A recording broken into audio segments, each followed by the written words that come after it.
கர்த்தருக்கு ஸ்தோத்திரம். இன்றைய வசனம்.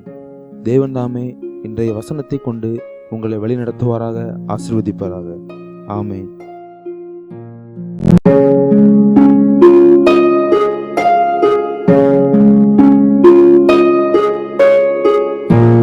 கர்த்தரின் ஆசீர்வாதமே ஐஸ்வர்யத்தை தரும், அதனோட அவர் வேதனையை கூட்டார்.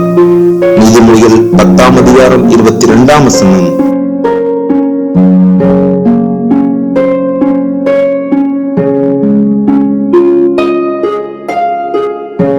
The blessings of the Lord makes a person rich, and he adds no sorrow with it.